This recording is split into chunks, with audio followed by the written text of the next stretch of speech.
So my first deployment was Afghanistan, and we were very decentralized. Lots of regular infantry unit, regular leg light infantry unit from Hawaii, and we did so many air assault missions that we fast tracked the annual service cycle of the aviation regiment attached to RC South. And so we ended up having to go to GACs, to ground assault convoys with Humvees. And we just spent, it was like 20 days out, 10 days back on patrols. And it was, remote living. And then we go back to Iraq, and tons of infrastructure and all that kind of support that you see in those large forward operating bases. And then in 2012, going back to Kandahar Army Airfield that I hadn't been to in 7 years. And like, it was so weird, that dichotomy where it's like the airfield is so big. There's a Nathan's Hot Dogs. There was a TGI Friday. There was all that stuff there. But then we're still where we ended up, out in the middle of nowhere, very, very similarly to 2004, 2005. That was the strangest thing in the world to me, that's how that ended up. You're listening to the Tales of Leadership podcast. This podcast is for leaders at any phase on their leadership journey to become a more purposeful and accountable leader, what I like to call a PAL. Join me on our journey together towards transformational leadership. All right, team, welcome back to the Tales of Leadership podcast. I am your host, Josh McMillian. I'm an active duty Army officer and the founder of McMillian Leadership Coaching, and I'm on a mission to create a better leader, what I like to call a purposeful, accountable leader. And my vision is to impact 1 million lives in the next 10 years by doing two things: sharing transformational stories and skills. And on today's episode, I'm going to be bringing you one of the best leaders that I've ever had the chance to serve with, and that's Derik Kearns. Derik Kearns enlisted in the Army in 2002 following the events at 9/11. Throughout his military service, he's completed tours to both Iraq and Afghanistan. Amidst personal challenges he's experienced in terms of his marriage with a divorce and being remarried, and he is now the proud parent of 2 beautiful daughters and a stepson. This summer, Derik is getting ready to take the next step in his military career. He's been in for 24 years now and is going to be going to the Sergeant Major's Academy at Fort Bliss. And he is dedicated to becoming a better leader every single day. And I genuinely mean this. I was a platoon leader when I first met Derik. He is hands down one of, if not the best, non-commissioned officer I have ever served with. So make sure you listen to this episode, because the nuggets that he brings and throughout his story is extremely powerful. And as always, stay to the very end, and I'll provide you the top 3 takeaways. You can go to McMillionLeadershipCoaching.com. You can listen to that podcast there, and also have a accompanied article of the summary and key points from this episode. That way you don't have to take any additional notes. Let's go ahead and bring Derik on. Derik, welcome to the Tales of Leadership, brother. How are you doing, man? Not bad. How are you, Josh? It's good. I think it's always funny when I always start these podcasts. I basically say the same thing like 5 minutes before that we've just talked about, but I really mean this, is that it's an absolute honor to get to connect with you again. And really, that's why I love podcasting, is because I can go through some of the memories that we had together and then really figure out what kind of leader that I was when you first met me. Well, no, thanks for having me on. I've never done one of these before. This will be fun. But it's, long form discussion. And of course, catching up with you. You were my first real PL. That was super fun. It was definitely a formative experience for both of us. 100%. Get into some of those stories, I'm sure. But before we jump in, Derik, if you could take the time just to provide a quick overview to the listeners of who you are. Sure. Yeah. Okay. So my name is Derik Kearns. I am active duty Army Infantry, currently assigned to 3rd Brigade, 10th Mountain Division out of Fort Johnson, Louisiana. And I'm pending permanent change of station, or PCS, to go to the United States Army Sergeant Major Academy, class number 75. I joined the Army, of course, graduated high school, and I've come from a pretty large family, and I'm one of the only people in my generation of my family that did not go to college. And so a couple months after getting out of high school, then 9/11 happens, and it seemed appropriate at the time, and I don't question it or regret it now. That, as a young man, there's always that thing, like if someone shoulder checks you or bumps into you on the street or says something inappropriate to your girlfriend or one of your friends, you're going to take issue with that. And that's pretty petty, usually. But these people decided to commit themselves to the extent of taking their own lives to do it, to come all the way across the world to kill U.S. citizens, to include potentially one of my friends growing up was on the other side of Central Park from the Trade Center when it got hit. And so it very much seemed like, well, if they're going to pick a fight, then let's go fight. And so I joined the Army in January of 2002. I was initially stationed at Schofield Barracks, Hawaii, with 25th Infantry Division. And it was uncommon at the time, and not too many folks that I've run into have had the same experience, where I stayed in the same infantry company, the same UIC, for 3 GWAT deployments, and from private second class through staff sergeant. So I was in the same company from E2 to E6 continuously.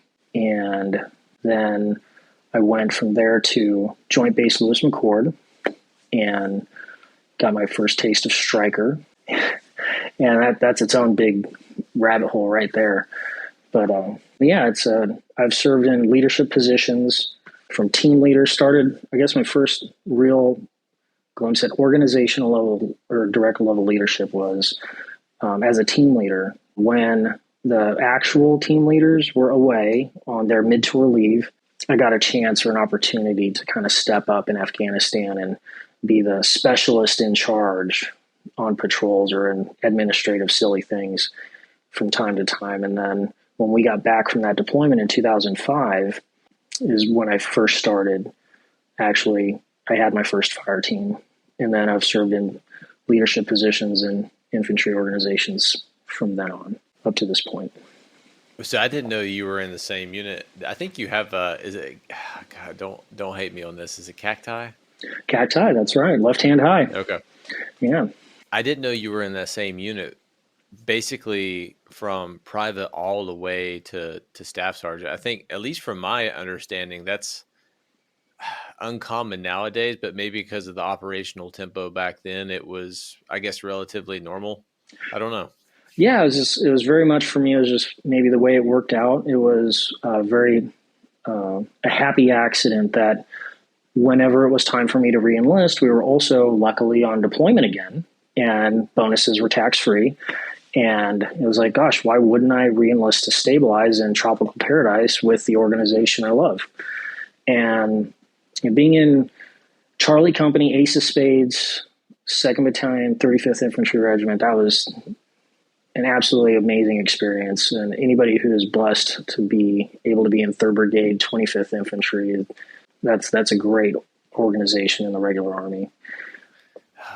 I've been in for 16 years now, and I travel all the time for my current job, and I have yet to figure out a way to make it to Hawaii. Yeah, I'm going to find a way. It's worth it. It's amazing. It's a very tight-knit community. It's wild. I mean, you've seen this.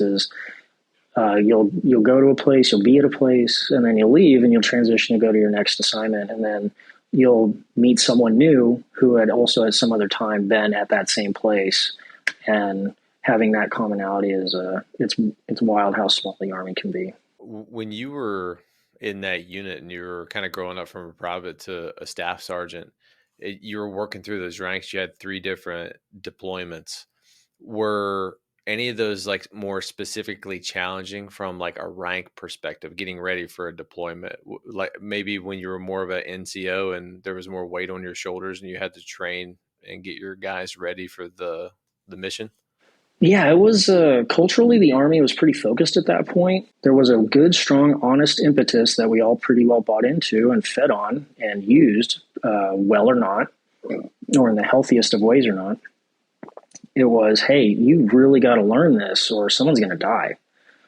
Because we knew before we even got home from our first trip that we were going on another one, and we knew when we were going to go. And so that whole time, and it wasn't even, I hadn't even put on sergeant stripes yet. And I was in a leadership role. And that was very common, and it continues to be, where a leader will punch up in weight, so to say. They'll work above pay grade, and they'll have that responsibility without maybe the benefit of the honest paycheck attached to that responsibility or authority. But it was always, for me, at every level, from sergeant through first sergeant, it was, I've worked above pay grade for a time, and that was always commonly, laterally and vertically, it was understood as that's kind of like the probationary period. But then, like, once you pin, then it's game on. And once you're wearing the appropriate rank that's commensurate with your responsibility level, then you are reasonably expected to understand your duties and responsibilities and execute effectively. And I do feel like it was a hard transition for me to initially wear stripes, coming from the junior enlisted ranks to become a sergeant and become a functional team leader. And the methods that were employed at that time to encourage me out of my shell and get me to be more vocal and apply a more critical eye to the population that used to be literally my peer group, specialists and privates amongst us. Now I'm a sergeant, or now I'm a team leader specialist, and I have to lead them, and I have to hold them accountable. And I have to teach them not just what I expect, but that what I expect is aligned with Army standards and what is needed to actually be functionally combat ready. And they had to, there was a game that my squad leader and platoon sergeant would play with me or at me. I'm not sure which is more appropriate. But if I hadn't corrected somebody for a valid deficiency before PT formation every day, I would get corrected, so to say. And that was how they helped me to apply a more critical eye to my soldiers in the smallest of ways to help them, or help me to understand that my job is directly related to helping them. I was always curious where one of the things that I absolutely loved about you is you were way more rigid in terms of like PCCs and PCIs. I remember some of the missions that we do, especially at Nogum, you would do a head to toe. One of the missions that kind of stood out to me is when we had to go try to use that Carl Gustav. If you remember, we had that brand new toy and our boss wanted us to go basically set up an ambush somewhere. And but that morning, didn't basically sleep all night. I think it was like 03 or 02 in the morning, doing a 2 standard head-to-toe inspection, PCCs, PCIs, letting the NCOs, our squad leaders, to kind of follow through to that, but keeping yourself to that same standard. I've been in the Army for 16 years. I feel like an old man now, but I have yet to really see another NCO that had that same level of detail and accountability. And I was always curious where that came from. And I knew it came from your informative years, but I think that's definitely where it sparked. Oh, absolutely. It was, well, so back in the day, before shooter's preference, before Molly and all that flexibility it affords us now, which I believe is awesome. I love nylon, but it's, back in the day, everything had a place. Everything, every pocket on the uniform, every pouch in Alice. Yes, I joined in BDUs in Alice time before Molly. My first, we got IBAs and Molly Rucks Gen 1 before we deployed, and we didn't get plates until we were in Kandahar. And it was like the end of a baseball game, where the kids line up and walk towards each other. And the outgoing unit we were ripping with, they handed us their plates on the way to the plane. And that's how crazy. And that's how we got body armor plates. But it was, so like the Alice rucksack, as you know, those 3 external pouches on the outside at the base, there were only certain things allowed to go in those pouches. Very much in particular, it's very prescriptive, good, bad, or otherwise. But everybody knew this is what you're supposed to have, and there was absolutely no leeway afforded to, creative license. And it was, I don't know if it's autism or OCD or what, but it was, I latched onto that as a way to help reduce variables and help ensure stuff. I'm not gonna lie, Josh. I tell that story to subordinate leaders around me and all my battle buddies to this day. Me and Lineweber were talking about it at the ball. He's here now as well. He's a first sergeant in N22. And is he really? He is. He is. That is crazy. Yeah, he is still hilarious as well. But we talk about those PCCs where it was, I don't believe I ever checked the same thing, and I never checked everything, and I never checked everybody. But it was always like I expected that by the time I got there, they had done some checking ahead of me, and that by the time I got there was nothing left for me to find, and there always was. And it just goes to show how much stuff we were being asked to manage at that level. I mean, our understrength platoon, sometimes as low as 17 or 19 personnel, managing a company-sized battle space, that was pretty intense. So I remember sometimes we would go out on a patrol because we're scripted to. Basically, we had to go on like 2 to 3 patrols a day. Even didn't really matter what the task or purpose was. Go do a presence patrol, and I had to make a conscious decision with Francis and Dr. Jones, all those guys of like, hey, you are now many PLs, so your squad element is a platoon size, and our platoon is now a company. And it got to a point of where we were going on some missions, and I think there were only like 9 people back in our COP at Nalgam, which is absolutely blows me away, but also inspires me from the standpoint is that you guys had that resilience and adaptability to be able to fall in on a company-sized battle space at arguably the heart of Afghanistan. Nalgam is where Mullah Omar formed the Taliban, and that was a very decisive place in Afghanistan to hold, especially during that time. Yeah, it was. That summer was pretty sporting, and I know you remember this. Is that one afternoon we got the phone call from our friends in the agency, where they told us like, "Hey, I was telling that story today." Yeah, you've got a guy in your ANA counterpart formation in your perimeter who is planning something that you need to be aware of. I'm like, oh my goodness, and.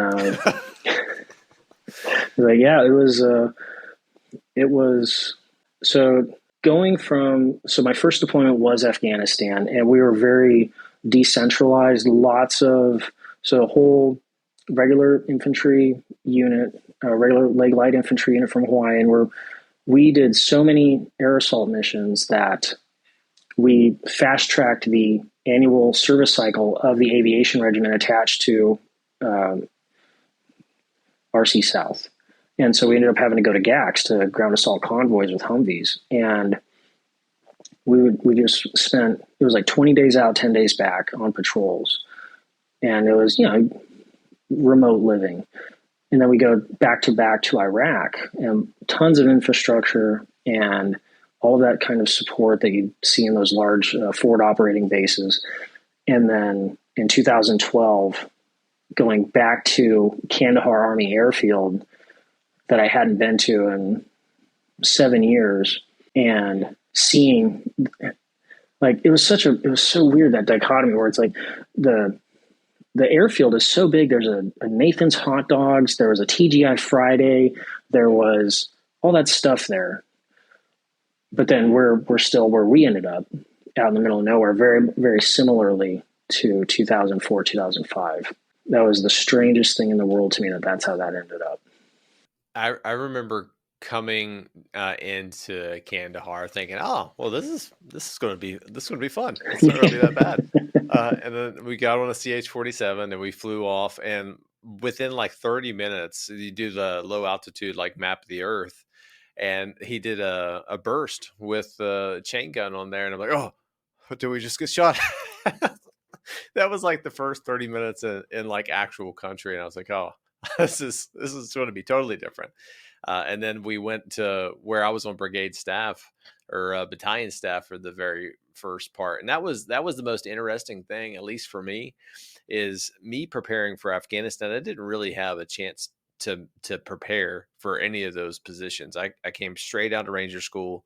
I went straight to battalion staff, and we immediately deployed, and I was the night battle captain because I don't think they had a really good fit for me at the time, because they were already stacked with a lot of phenomenal leaders. So some of them I still actively work with. If you remember Frank, He's still in Special Operations Forces, Frank Foss. Yeah, the gigantic redhead. Yeah, you remember? You ever watched Rudolph the Red-Nosed Reindeer? Yes. Cornelius. He is Cornelius. He's a peppermint farmer. He was. I remember he was the HHCXO when I was the scout platoon sergeant, and he was always so very incredibly focused and he had a very regimented physical fitness regimen, and his eating habits and everything was just so intentional. Everything he did just seemed like he was doing that on purpose because that's the way he wanted that done. And I was like, well, good for you, sir. Yeah, that's awesome. I will tell you that he has not changed at all, and now he's made other ginger babies that are exactly the same as him. He's creating a race of superior genetic ginger babies. We'll just say that. Well, he's got a best of luck to him in all of that. Really, yeah, it's a worthy endeavor. Vikings, all of them. Yeah, off topic, but. For my job, I get to travel a lot. We went to London a couple of weeks ago, and I had a chance to bring my wife, which is crazy. Acquisitions is totally different than the infantry, because I was joking. The first time I went TDY, I was in my uniform because I was told by my boss, when you travel, you're on the Army's dime, so you wear your Army uniform. And everyone was, making fun of me. He's like, dude, when you go TDY, you don't wear your uniform. You're a major. How do you not know that? It's like, because I've only ever went to war. That's the only time I ever went to TDY.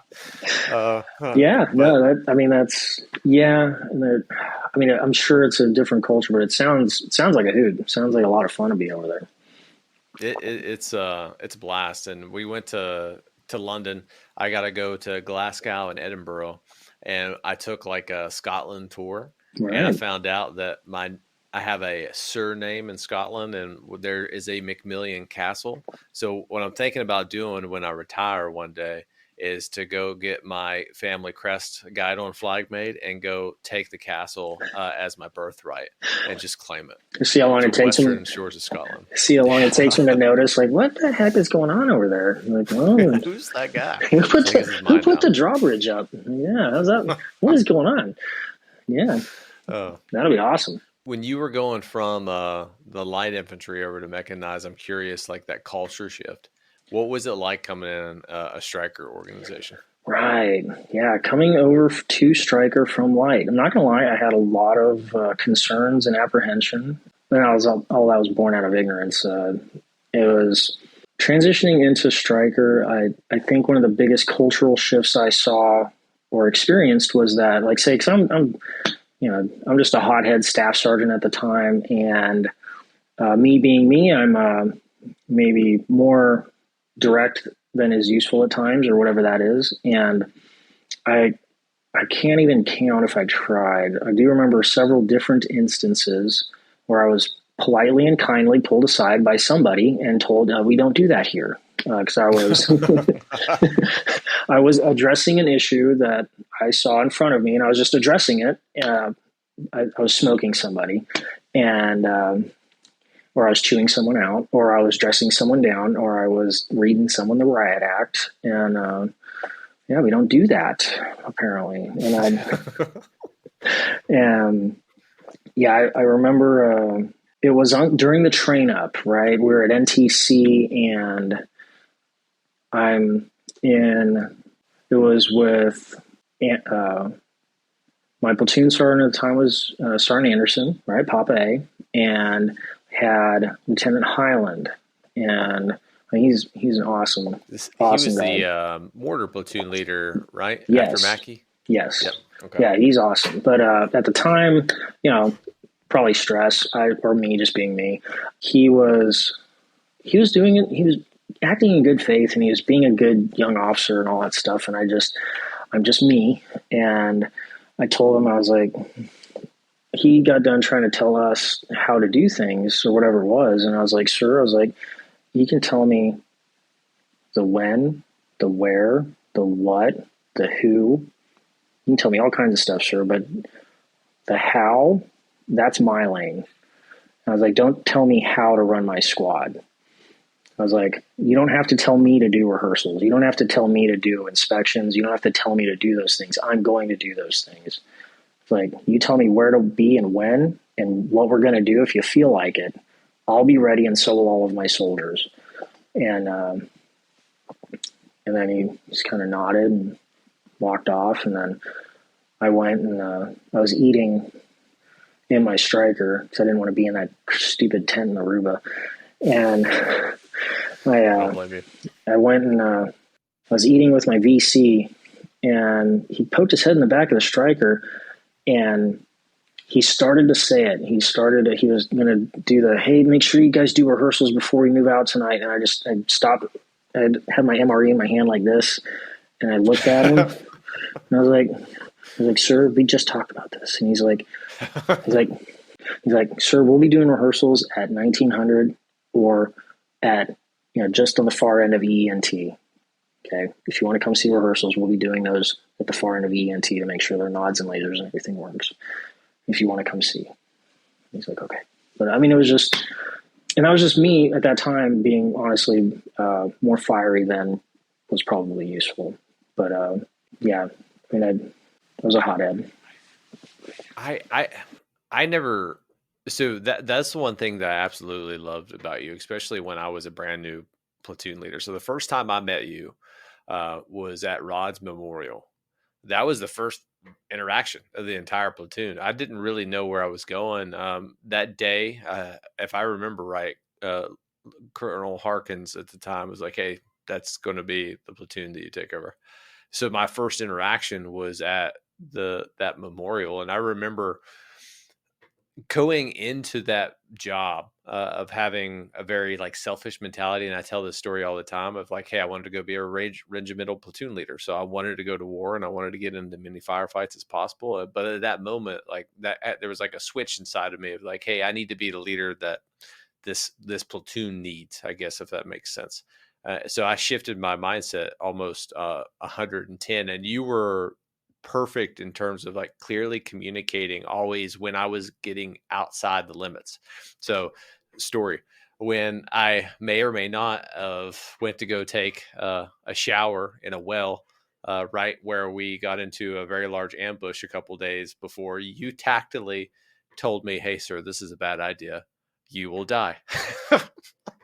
I didn't listen to you, but I probably should have. But I remember coming back, and you were standing outside of the entryway. It's like, sir, we're getting shot at. So you're not lying. That was hilarious. Yeah, it was a fun transition. I mean, honestly, you were a huge breath of fresh air because that platoon had already been through so much, and I was an import. Yeah, they were very war weary. Yeah, and it was very soon into the trip, and they had so many soldiers. It was their first trip, and they had, they had already taken some pretty significant hits, and it was like, immediately during rip in, I wasn't even in the platoon yet, and they lost their platoon sergeant, who was beloved by them. He had certainly built quite a cult of personality. He's a very dynamic leader. And that's fine. But he had, the circumstances around that incident are not great, but, 3 wounded in 1 hit. They all lived, thank goodness. And so all of a sudden, like, I was a SWAT leader that morning. And then at the end of the night, I'm a staff sergeant, platoon sergeant, and I have a captain platoon leader. And then, we making our way through things, and then Sergeant Rod didn't make it, and that was June 19th, I believe. And then we go to his memorial, and then you come on board, and then we're kicking west, and we knew that area, Maywan, was that the only people who had been west recently from Dagobah were Navy SEALs, and they had not done well for themselves in that environment. And I was like, oh, good, here we go. I remember watching that. Yeah, I was watching that mission, and they may or may not hit an IED. I was like, oh, this is going to be interesting.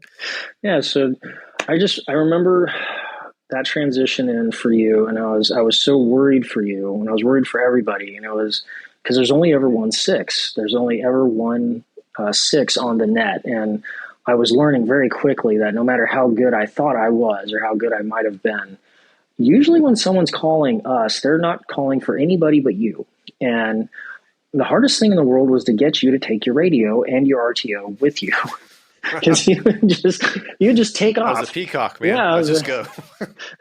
you just go for it somewhere. And I was like, I'd find your 152 or your embedder, whichever one you're supposed to have that day. You just leave it in the back of the striker. And I was like, son of a bitch. And then your RTO, Clifton, Peterson, like he was just trying so hard to stay with you, or he's like, sorry, I'm trying. And I'm like, no, stop it. It's like, if he leaves this footprint again without his radio, I'm going to kill you. He's like, sorry, it's not my radio. I've got my radio. It's like, no, that's not the point. Yeah.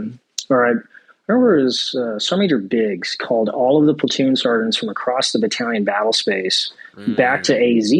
And I was like, Sergeant Major, we're in contact every day, repeatedly. I was like, I don't know if I can afford to leave my platoon's position. And, First Sergeant, of course, was adamant. And so Sergeant Major wants a thing. It's what's going to happen. And I felt like I had tried really hard to give task condition standards and like set up a GOTWA or whatever it would be. And I remember I got back off the striker when I got back out there to Maywand, and it was this close to like completely going Lord of the Flies. I remember that. I was like, what is going on in here? I was like, oh my God, it's so bad. McMillian, you ruined it. Yeah, it was totally different personality types. Is that I didn't come from a soldiering background. Really my only interaction was straight academic from a schoolhouse perspective of airborne school, ranger school, IBOLIC, mortar leader school, combatives, and then boom, straight to a platoon, whirlwind for basically 2 months, and then coming in right in the middle of that mission. And when you left, and it came back, and I'm going to blame Jones. I think Jones was the biggest reason. He talked me into it. It's convenient, but it's also completely true. Jones wouldn't even try to deny it either. Jones would completely own it. He's like, yeah, it sucked out there. It's like, you're right. It did suck out there, but putting your helmet on in the tower is not a bad idea. Yeah. Especially after we left and what happened. I remember doing one of those patrols, and I'm pretty sure that we found like a sniper, a rubber into the sniper scope for the eyepiece on one of the rooftops out there. And it could have been like when you guys were getting in some of those previous engagements, but I always had in the back of my mind that there was definitely a sniper somewhere there. And I think that was definitely validated after we ended up leaving. But thank God we had Wetlick and his, hillbilly ingenuity being able to run everything. I remember we got to Nalgam. It was the very first day, and that first sergeant, and he was like the only first sergeant in that organization for the paratroopers that we were relieving who didn't have a tab. And he was, well, whatever. He had his way about him, and he's showing me around and all this stuff, which is great. He's trying to play a good host. And he shows us that broken shower trailer, right? It didn't work. And they're like, they had the water blivet, and they were just taking showers standing on a pallet and turning on the valve hose and letting like water just pour out of the blivet through the hose onto them while they stood on a pallet with this broken shower Connex next to them. And I looked over at Wedlake and I was like, hey, see what you can do with that. And he's like, okay. And he starts tinkering around. And then we're all talking in the CP, and it was not even a couple hours later. And Wedlake walks in. He's like, hey, Sergeant Kearns. I was like, yeah, what's up, Wedlake? He's like, hey, can I show you something? I'm like, well, is it important? We're talking. The first sergeant's talking to us. And he's like, oh, you're going to like this. And I'm like, okay. So he takes us out there, and he had figured out how to get it to work. And we had just shown up that day, and they had been there for months without showers. And First Sergeant was actually very upset with us about that. He did not appreciate that we had made him look bad by getting something to work. And I was like I've never taken those kinds of things into account, I guess. I definitely I remember that company that we ripped out with. Not saying anything bad about any of them, but I remember one specific example of when we were cleaning out the talk, and I think it might have been Turner. I don't know who it was grabbing some of the files, and we shredded all the files. And one of those files was the CD of all the property documentation for that entire company, like basically complete packaged, ready to go. And then in one moment shredded. But I remember that lieutenant's interaction, just how hostile it was, and like the petty things he would do. If you remember in the little whiteboard in the back, the day they left, hey, have fun for the rest of your 6 months in Afghanistan. We're going back to the U.S. Like, okay, man, I'm sorry that we ruined your day. Yeah, they were that, and I truly have nothing against any organization in the Army, but that interaction certainly left a particular impression on me of that larger organization. And I mean, because I've ripped repeatedly. We ripped twice with no slack while I was previously in other deployments, and once with polar bears. And no slack, they were consistently about it. A little wild, but about it. Like, they were very aggressive, and like, oh, okay, yeah, this smells right. This feels like it makes sense. The interactions with the folks we had in Afghanistan did not make me want to ever be there. Yeah. No, I agree 100%. Like that rip that we did really wasn't, I guess, a rip at all.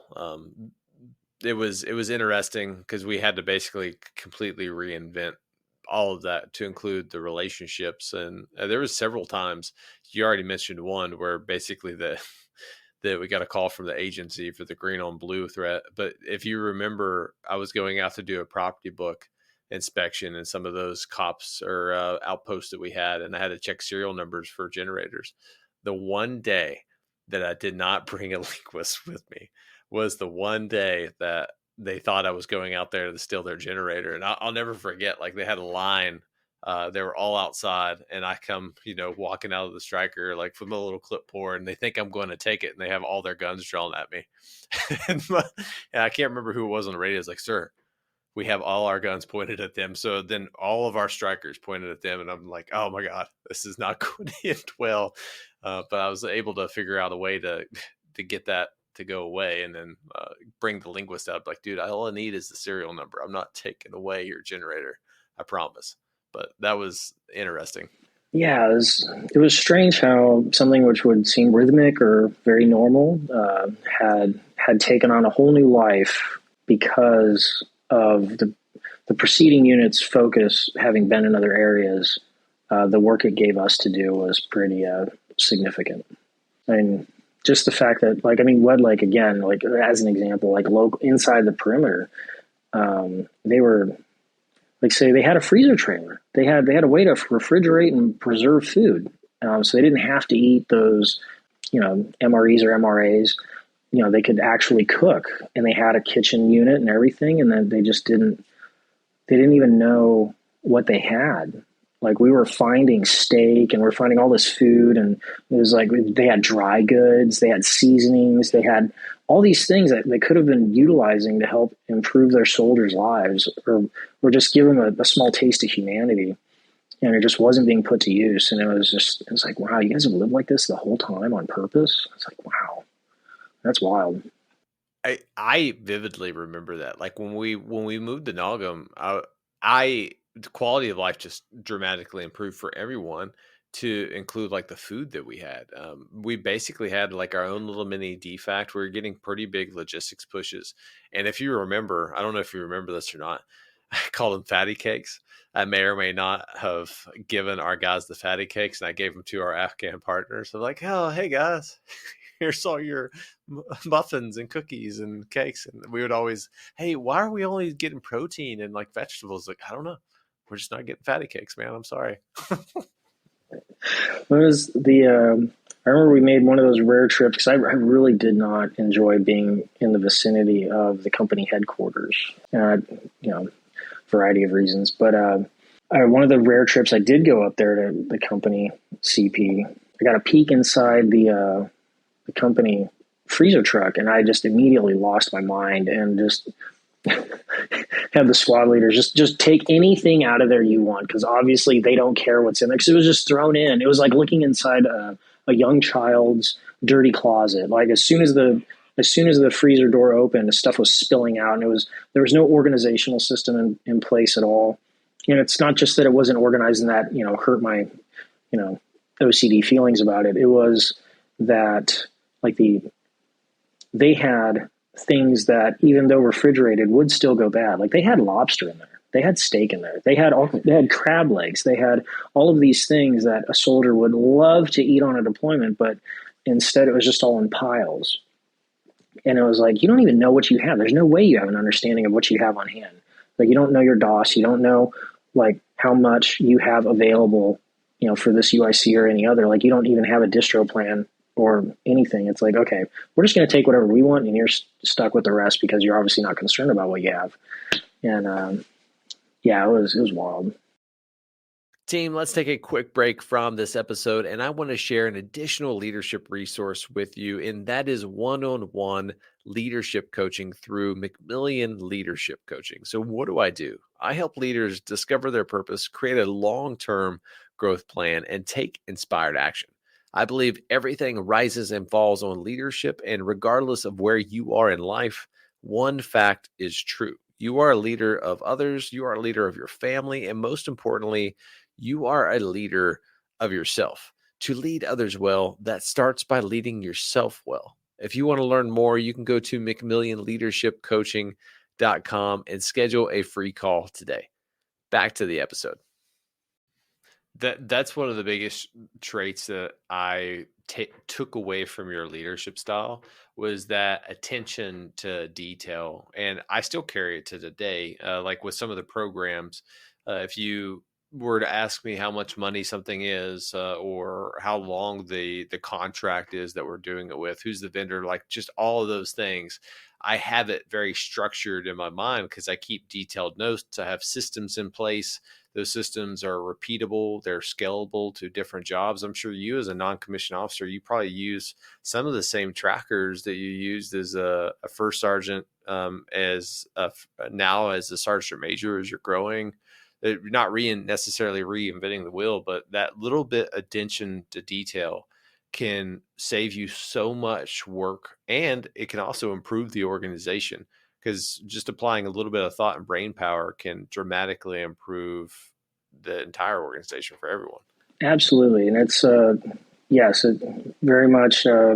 So I spent a few years as a Ranger instructor, in between scout platoon sergeant time, right? So after being a scout platoon sergeant, I went off to 7th ID headquarters, and this is about the end of 2014. And I was put onto a striker project there at JBLM. And I'm very proud to say that program is still in ATARS today. I created this 3-week program it's called a Striker Leader Transition Course. And so I did that. And then I finally was selected to go be a Ranger instructor at Fort Moore. And that was something I continuously tried to reinforce to Ranger students, was attention to detail, not just for the sake of it, but it's all about applying it in a contextually correct way so that it becomes functional. And there's this ongoing endless debate about what is the utility or the purpose of Ranger School in the modern Army. Is it a leadership school? Is it a small unit tactics school? Is it this? Is it that? And I boil it down to the same idea of, like, if you tell a young lieutenant, like, hey, sir, you're going to help facilitate coordinating driver's training, they're going to go nuts and go online and find all these little doodads and PowerPoints and whatnots that people have created. And they're going to be like, oh, we're going to do these tasks. Or you tell them, like, oh, you're going to organize, your platoon is responsible for certifying through this sticks process on its way to live fire. Or you're going to, let's get some situational training going. And they're just going to go nuts making up weird stuff. And it's like, sir, you have to tell them, it's like, just apply some attention to detail. Remember, you're in a very large, old organization, the United States Army Infantry. And there are documents that you can use to help drive your certification process or your training plan so that you don't have to make up anything. You don't have to be creative. You don't have to sell a pen to your commander or your commander's commander. You can just use, metal, because there's key collective tasks. There are individual critical task lists for every MOS and pay grade. And you can use all of that, if applied appropriately, to both assume risk when needed and to identify focus points or points of friction. And it's been continuously and persistently helpful to be able to be precise in a way that helps as much as it possibly could. Like, say, something as simple as knowing Army regulations appropriately and when needed down to chapter verse, not for the sake of being pedantic or semantic, but say, as a leader, when acting on behalf of soldiers, like quoting Army Regulation 420-1, in regards to unaccompanied housing or barracks, as it relates to the relationship between, the Housing Management Office, right, who uses the Army Barracks Management Program handbook, all that loaded language, but that's not doctrine. They're supposed to use Army Regulation 420-1, and you'll see it a lot in the Army. I know you saw this as a commander here at Fort Johnson, was soldiers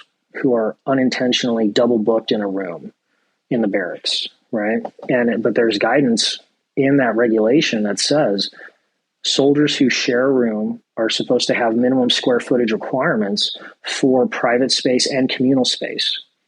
And non-commissioned officers in unaccompanied housing are not supposed to have a roommate. And that's written into the regulation. And somehow, not at all isolated to Fort Johnson, but across the whole Army, it's to the point where, I'm sure you saw it earlier this year, all of the branch senior enlisted advisors, Sergeant Major of the Army and all of his counterparts across all the branches, were testifying before Congress about quality of life issues on the enlisted side. And high hopes they can fix it, but it's crazy how all this is at our fingertips. And then, what do we do with it?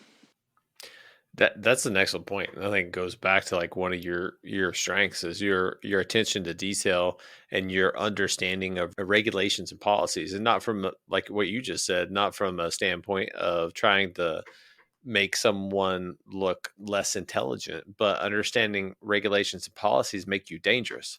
Because if someone were to tell you something and you already know, well, nope, that's not true. Show me, and the policy or the regulation that says that we need to do this way, and it doesn't. So we're not going to do it that way.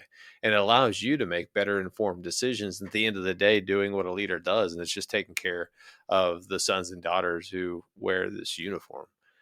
I feel that were either the best Ranger instructor or the absolute worst to have because of your superpower. So I'm curious what your take is on that. Yeah, I enjoyed being a Ranger instructor so very thoroughly. It was so much fun, unadulterated fun for me. I felt like a kid in a candy store every day. It was because at the time, so this was about the summer of 2017 through all of 2021.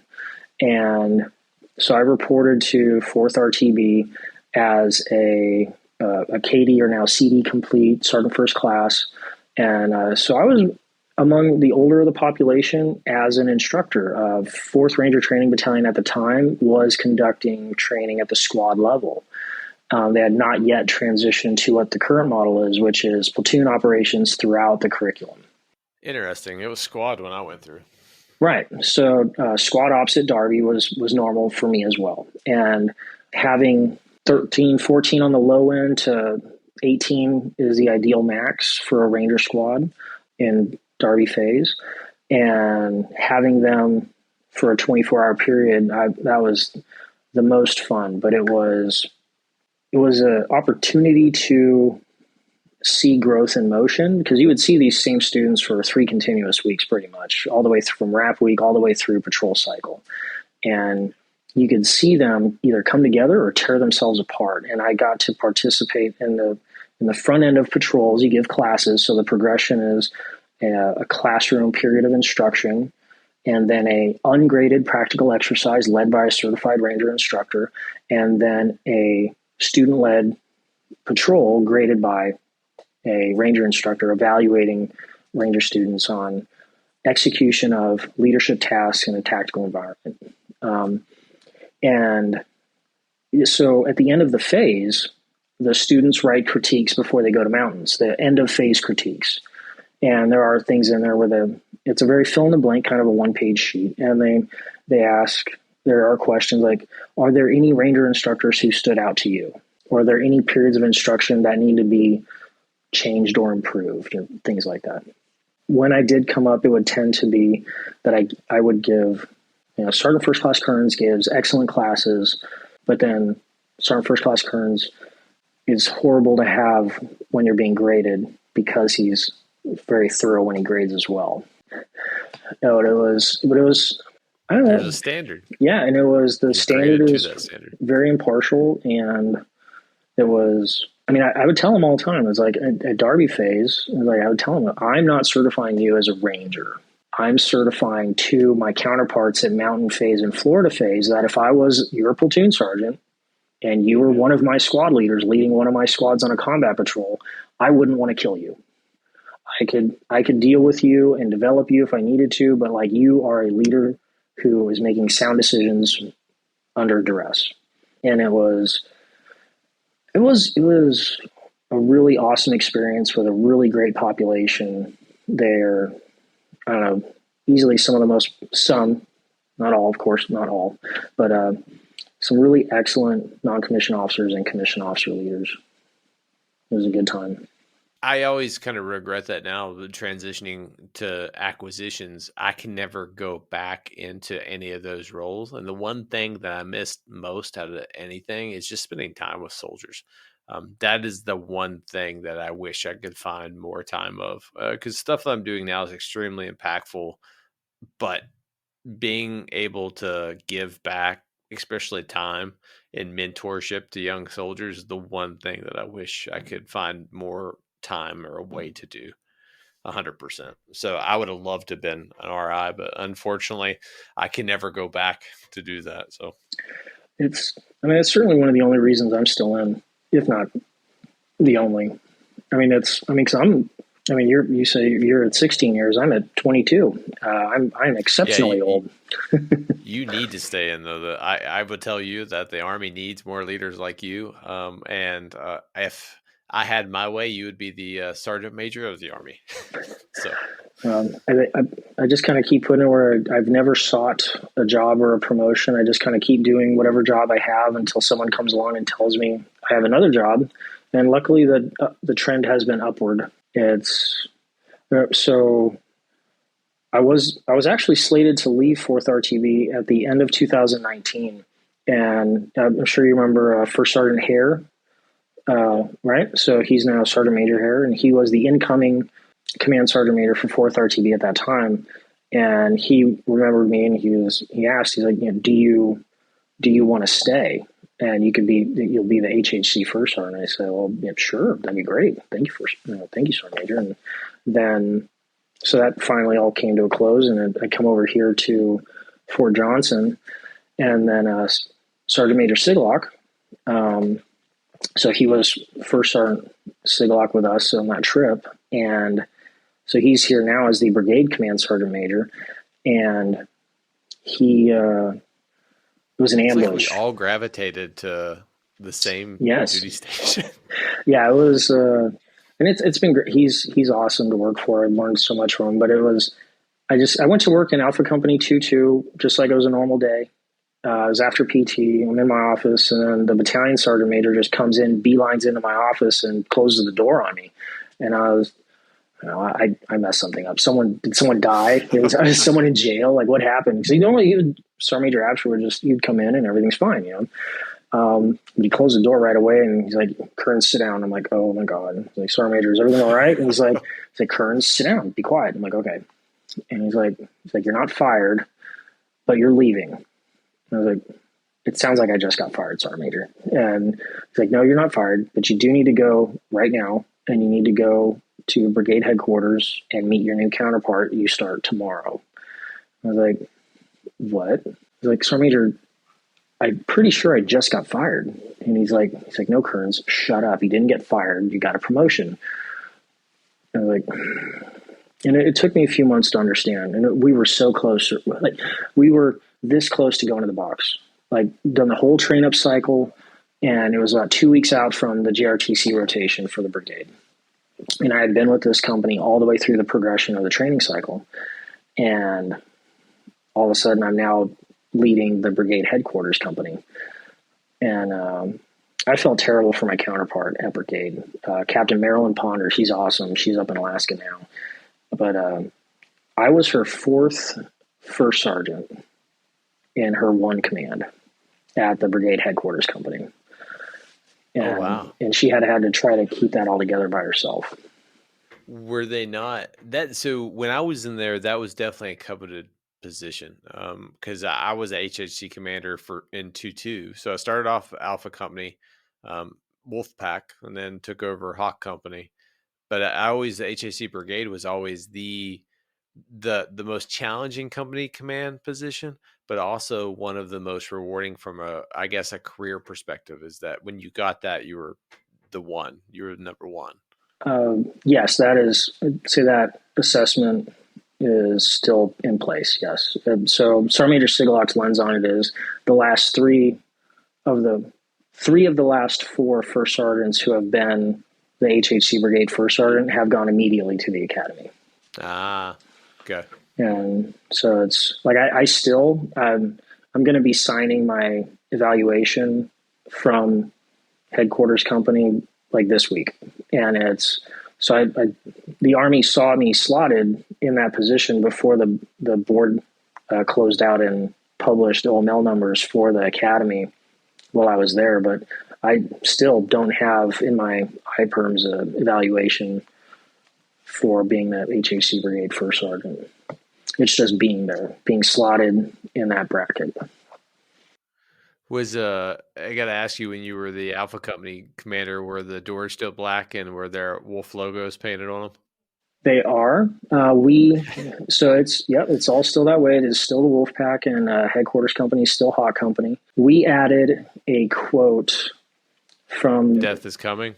Well, so that has stayed in place. That's still there. We added a quote to the wall on the back of the coff. It was from the Medal of Honor winner, Staff Sergeant, when 2-2 was under First AD or ID, Big Red 1. And it was, the quote, to paraphrase, was, if you seek to make war on the United States of America, just know that someone else will raise your sons and daughters. I was like, yeah, I can get behind that. Absolutely. Yeah, that's the most savage quote. That was awesome when I found out where he came from. I was like, oh, that's it. He was a ramrod. That's pretty epic. Yeah. So we put that quote on in very large letters and spray paint on the side of the coff. And the Wolf Company's still doing very well. It's a good crowd there.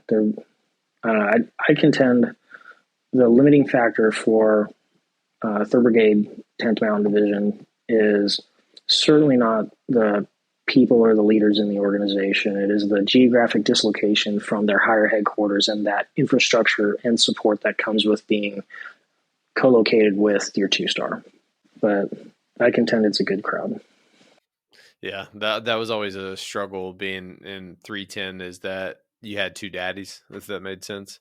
So you had to answer to JRTC. You were the easy button when rotations came through in terms of taskers, but you also still had to maintain the same standard of an 18th Airborne Corps rifle company and under 3rd Brigade. I think one of the more challenging locations to kind of command, just because of the different burdens, because you're right at a JRTC rotation. So the ability for you to get tasked, I can't remember. I was a JRTC instructor before I took over command. I think I did 26 rotations, and I hope, yeah, I know, right? I hope I never see that place again, just in the nicest way possible. Yeah, it was, so of all the CTC rotations I've done, the JRTC rotation I did 2309 with the brigade headquarters. That's the only rotation I have at JRTC. except for we were augmentees once. We augmented, Wolf Company augmented Geronimo once, which was honestly, that was a great experience. It was a good chance to demystify small unit tactics and reinforce the importance of all of my favorite things, noise and light discipline, and the PCCs and PCIs and all that fun stuff. It was a great chance for our team leaders and squad leaders to get a chance in the field with their soldiers in a relatively low stress environment, because we were the bad guys really out forward. They really didn't worry about us too much. It was just like, this is a chance to flex your mental muscles at this organizational level, and we can turn this into a sticks lane. It's just force on force sticks with a thinking opponent. But it was pretty awesome. All of my other CTCs have been through NTC. I am entirely too familiar with Wales Gap. It was horrendous. Yeah, that place stinks. I just remember being in Mop 4 in July or August, the last rotation when I was in XO, and just thinking, this is just the worst place in the world. The Army chooses the worst place for training centers. I guess there's a reason why they do it, because it was horrible. Yeah, it's a relatively low developmental value, or like low, they perceive it. The state that leases that land to the federal government perceives it as very low yield, as a tax income producing or an income producing location. Like they're like, yeah, no one's going to develop this land, so you guys can use it. So what's next? So Sergeant Major Academy. When are you coming to DC? I want to be here for a hot minute, so you need to come to DC. As much as I would love to go down all of the rabbit holes, like I would love to, like you said, this learning about all the technical aspects about emerging technologies, growth markets, the cutting edge of how we're going to fight the next fight effectively. That would be amazing. But I have this thing about the Beltway where it's like I don't know that I'm ever going to develop a love of large, overdeveloped metropolitan cityscapes. Yeah. Plus that, unless I can live, so say if I get stationed at the Pentagon, which I have no idea why anyone at the Pentagon would have any interest in me being there, but could I live in West Virginia and commute to the Pentagon? Is that viable? So, let me research that, because I know people live in West Virginia and they do commute. So I would have to think about that. And now from the military standpoint, probably not. But I grew up in rural West Virginia, so I wholeheartedly think that that's a genius idea. Wild and wonderful. Yeah, at least an hour and 40-minute commute probably all the way. That's rough. Yeah, that'd be a long day. But as you know, I'm not very well rounded. I only have so many hobbies, but I'm really into my hobbies.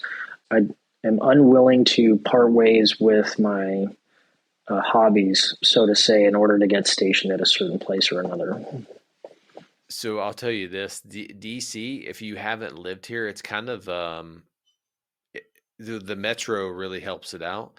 You can live out in the country and still kind of commute in to work. I have a lot of my coworkers who live very far out, and they live in the very rural parts of the country, but you have to just be willing to commute. That's the issue. Like we live in Fort Belvoir right now, right by the general's housing. So they've already messed up because I wear my Ranger panties outside religiously. I haven't changed my ways at all in my bright green Crocs.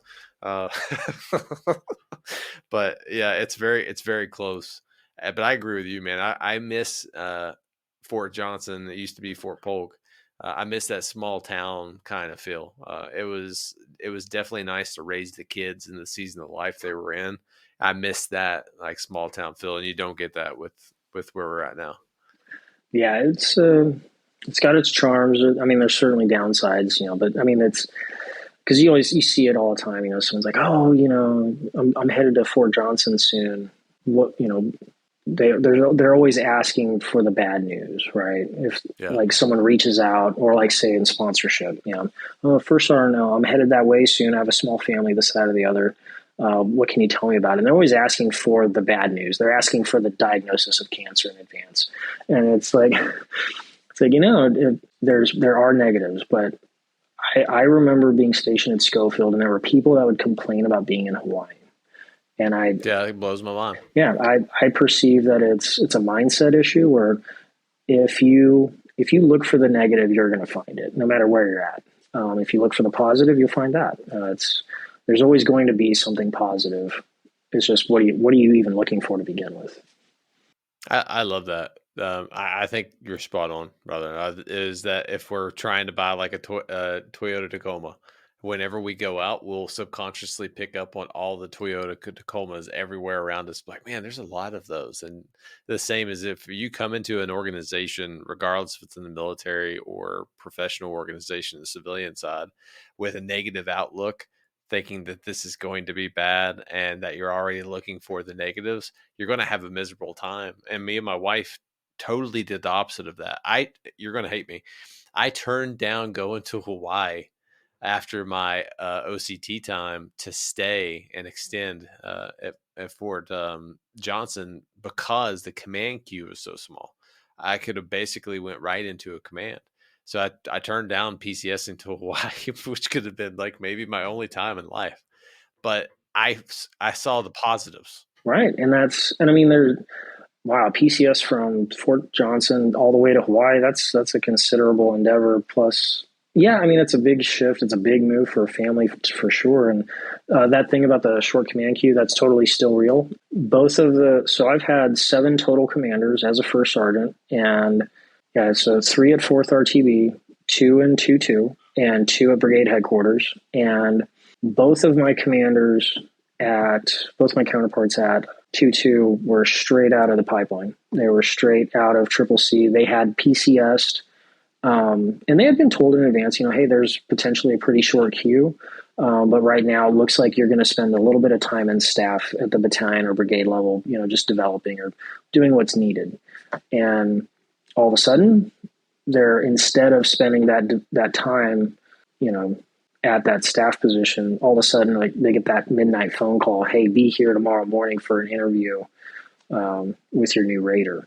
And that was interesting. And then it was for both of the commanders. So that was both commanders at 2-2, and then at brigade headquarters. And normally, it'd be ideal. I don't know if it's really feasible at 310 in particular, but having the brigade headquarters company be a second command position. Because a lot of times those battalion commanders really need that seasoned, excellent captain to be the HHC at their battalion to help keep the house in order, right? But both of the commanders I had at brigade headquarters, that was their first command.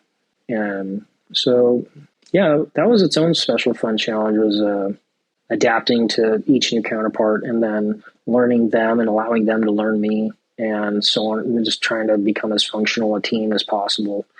Try to minimize negative impacts for the soldiers throughout that process. That's one of the best things I think about the military is they teach us is the adaptability. 16 years now, and for me being a platoon leader all the way till now, I think I've had a total of 10 different jobs. So in a span of 16 years, 10 different jobs, each one was a different scope and duties and responsibilities, some completely, totally different. I was in PO aviation working Army systems architectures and then small drones, 2 totally different things. And then now I'm doing technical surveillance, and I'm getting ready to take over SOCOM robotics. So it's a huge learning curve, but that's the one thing the military does so well is that they keep you in your discomfort zone. And when you do get ready to transition, a lot of the hardships that like veterans that I've seen in the civilian world just absolutely crush it, because things that are common to us that we can kind of work through problem sets are not common in the civilian world. People will stay in a job for as long as possible because they don't want to stretch. But I always think it from the standpoint is that if you feel uncomfortable, I think that's good, because that means you're growing. That means you don't fully understand everything. And that means that you care, because you feel uncomfortable enough to where you're having like an emotional kind of response to it. I always get anxiety whenever I take over a new job, just like when I got ready to be your PL. I always feel that healthy level of anxiety, but that tells me that I still care. And at the end of the day, that's why I keep doing what I do. It's time for our final show segment that I like to call the Killer Bees. These are the same 4 questions that I ask every guest on the Tales of Leadership podcast. Be brief, be brilliant, be present, and be gone. Question 1. What do you believe separates a good leader from a great leader? A good leader from a great leader would be, in my mind, investment in because to me, they're the loaded language of leader, contextually with the Army. A leader is specifically associated with the development of their personnel, right? Because you don't lead machines, you use them, right? You employ them, but you lead people. People, you lead them you can't lead everyone the same. And a good leader will understand how leadership works. So they'll understand what they're expected to do in their leadership role. But a great leader is going to understand how to get the absolute best in that moment from each of their personnel, because they know what makes each of their personnel tick, and that each of their personnel are different, and that's okay. But knowing not just that each of them are different, but they know them well enough personally and professionally to know how to get that extra bit out of them and how to make sure that juice is worth the squeeze. That is the best quote I think I've ever heard. I filmed 21 or 81 episodes so far. You use machines, you lead people. It is so simple, and I think extremely effective, because one of the biggest things, I'm breaking my rule of being brief, I blame you, but in the military, I've seen leaders who adopt a transitional mindset because they only know they're going to be in a role for a year. So they try to use people as machines, I guess is the best way to use them to progress their own career for the next phase. And I've always been of the mindset is that I want to leave the organization better off than I took it. And I've had that same mentality going into every single job. And I attribute a lot of that mindset to you grooming me as a very young lieutenant. And that served me well. And I think that's always had me separate from my peers of like, I'm serving, I'm not being selfish and trying to take away to move. Okay. Second question. What is one resource that you could recommend to our listeners? I would recommend and always be willing to let people know that you don't know everything. Because if the expectation is that you're the one who never asks a question, and that could be lateral, that could be vertical, but it's be willing to learn as a leader. And that resource is the people around you, whether that's vertically or laterally. And I'm not saying walk into an office or a room and ask someone what time it is rather than look at your watch. I'm saying lean on other people's strengths to develop yours from where they currently are to where they need to be, or understand that you don't know it all and that no matter how much you do know, you could afford to learn some more regardless of the subject. Because the Army, unlike the Navy or the Air Force, like say the people in the Navy, no offense to anybody, but people in the Navy are there to help the boats do their thing. The people in the Air Force are there to make sure the bombs don't fall off the planes in flight too early or too late.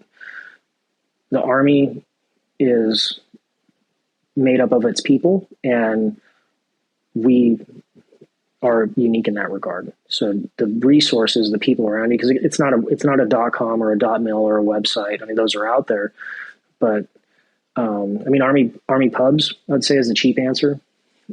Read. Take the time to read. I mean, how much time do we spend on our phones? You can read, you can download things, and then share it, and then ask questions if you're not sure. When in doubt, over communicate. Yeah, 100%. Question 3 is, if you could go ask back in time and give your younger self a piece of advice, what would it be?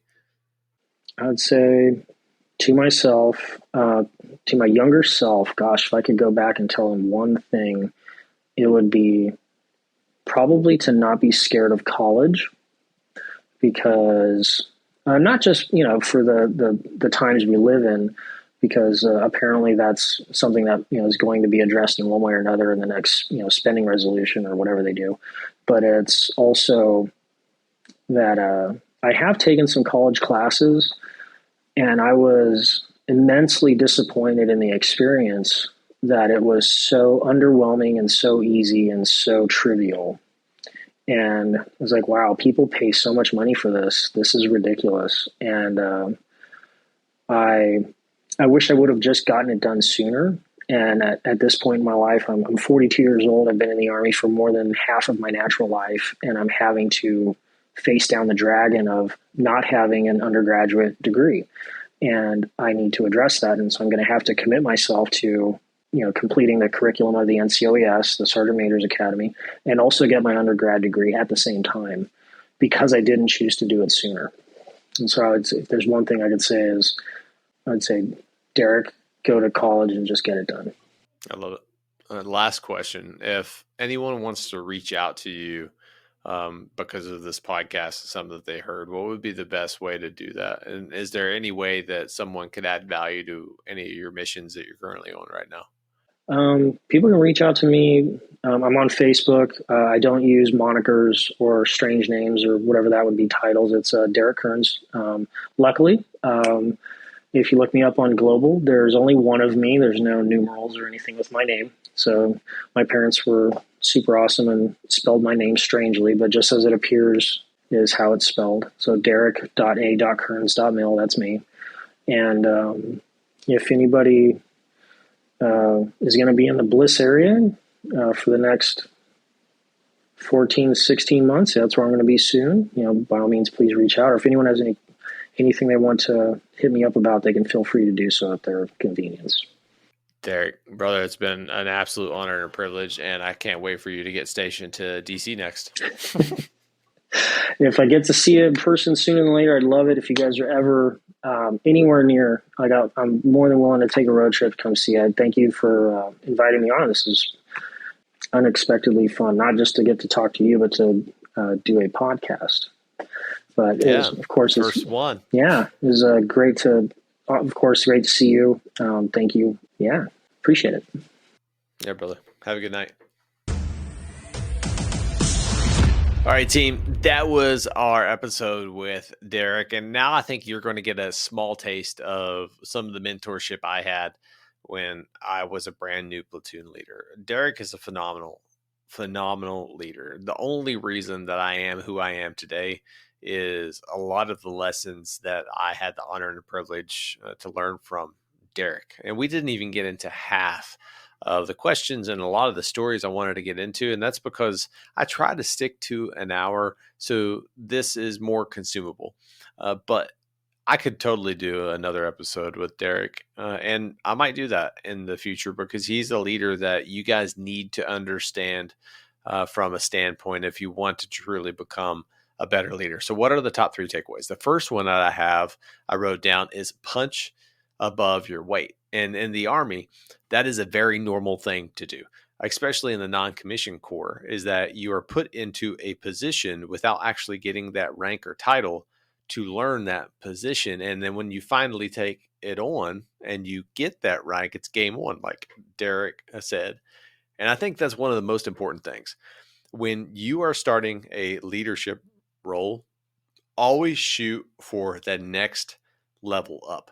Punch above your weight. Don't just focus on the bare minimum to be successful in the job that you're currently in right now, because life and leadership is a growth journey. Focus on the next level up. Always shoot to excel above the standard, not for selfish reasons and to shine a spotlight on how great you are, just because that is what purposeful, accountable leaders do. They are above the standard and they try to push themselves to be above that standard, because when you raised yourself to a certain level, everyone around you will rise with you.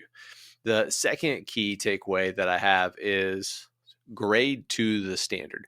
So a lot of line with what we just talked about. But grading to the standard means that there is only one standard within the organization. And it's also important to understand that that standard that has been set is the bare minimum and the norm. This is a norm of how you should interact and the success that you should have from a day-to-day basis to just get by, just to be average.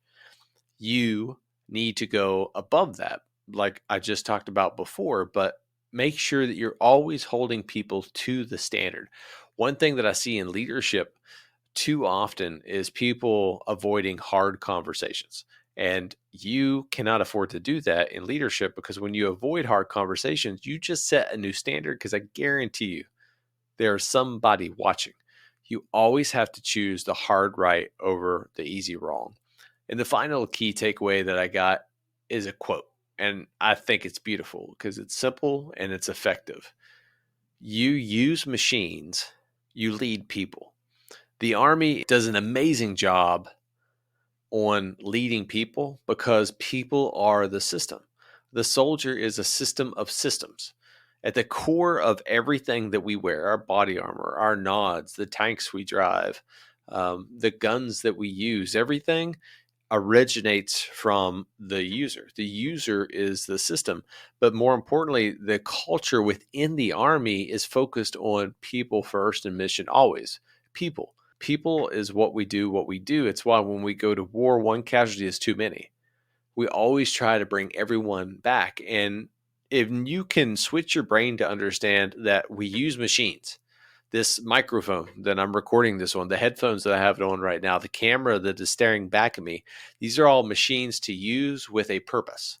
But we don't have that same rigid process when we lead people, because people are more malleable. We have good days, we have bad days, we lead people.